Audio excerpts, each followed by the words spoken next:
अस्सलाम वालेकुम, मेरे YouTube चैनल में आपको खुशामदीद। तो आज हम फीड अल्टरनेटिव्स के बारे में बात करेंगे क्योंकि सोयाबीन वो बहुत महंगा हो चुका है। पाकिस्तान के इलाकों में इतना ज़्यादा काश्त नहीं किया जाता और जो काश्त किया जाता है उसकी मिकदार, उसकी क्वालिटी वो नहीं होती जो कि पोल्ट्री फीड को मीट कर सके। तो उसके लिए हमें बाहर से इंपोर्ट करना पड़ता है, जैसे यूक्रेन, यूके, ब्राज़ील से इंपोर्ट करना पड़ता है।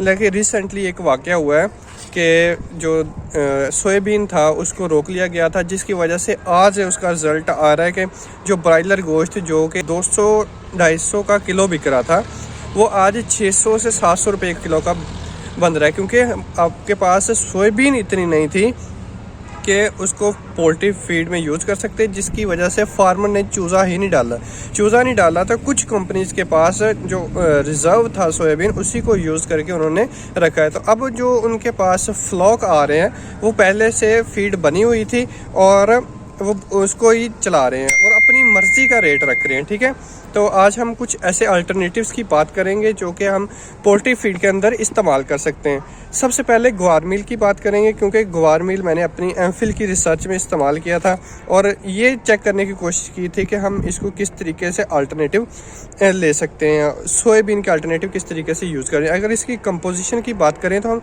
इसकी 75% डाइजेस्टिबिलिटी होती है। अगर आप 1 किलो ग्वार मील डालते हैं तो उसमें 750 ग्राम वो हज़म हो जाता है ब्रॉयलर में। ठीक है, तो ये इसकी डाइजेस्टिबिलिटी बहुत अच्छी है।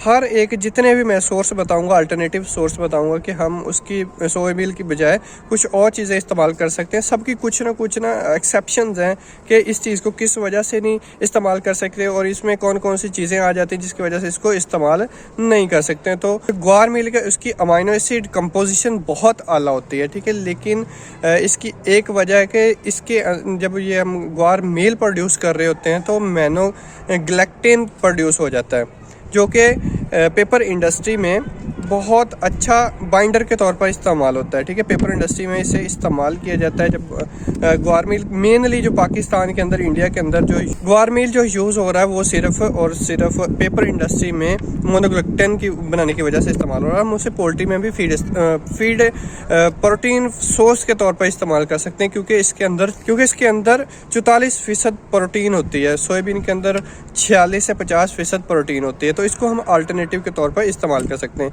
तो इसकी एक जो एक्सेप्शन लिमिटेशन है वो है गम्स बन जाती है, रेसिडुअल गम्स बन जाती हैं, जो क्या कर देती हैं कि इसके इंक्लूजन लेवल को कम कर देते हैं। तो उसको हम सर्टन एंजाइम ऐड करके उसको हम यूज़ कर सकते हैं।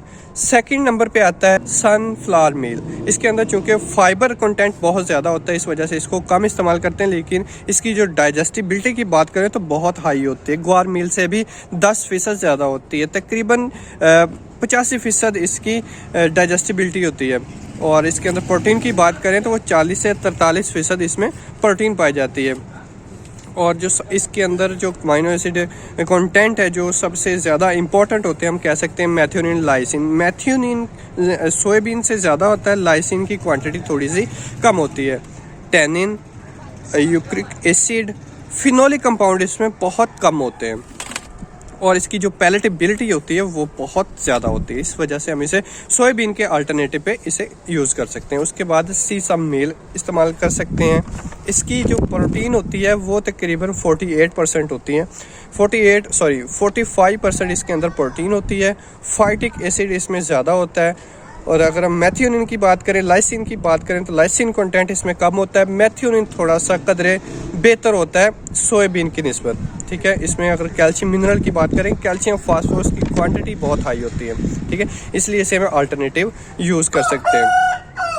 पीनट मील, तीसरा अल्टरनेटिव सोर्स पीनट मील होता है, जो हम सोयाबीन के अल्टरनेटिव पे इस्तेमाल कर सकते हैं। तो उसके अंदर हम 50% की जो प्रोटीन है वो नोट की गई है कि उसके अंदर 50% प्रोटीन होती है। डाइजेस्टिबिलिटी बहुत ज़्यादा होती है, लेकिन इसकी जो अमाइनो एसिड प्रोफाइल होती है वो थोड़ी सी लो होती है।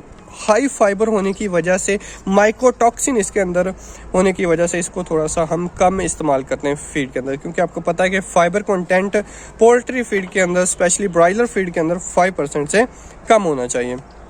अफ्लाटॉक्सिन इसमें बहुत ज़्यादा होते हैं जो कि इसकी इंक्लूजन लेवल को कम कर देते हैं। उसके बाद आखिरी कॉर्न ग्लूटेन सीड, आपको पता है कि इसके अंदर गोसीपोल बहुत ज़्यादा होता है आल दो इसके अंदर 40% प्रोटीन होती है। प्रोटीन बहुत अच्छी होती है।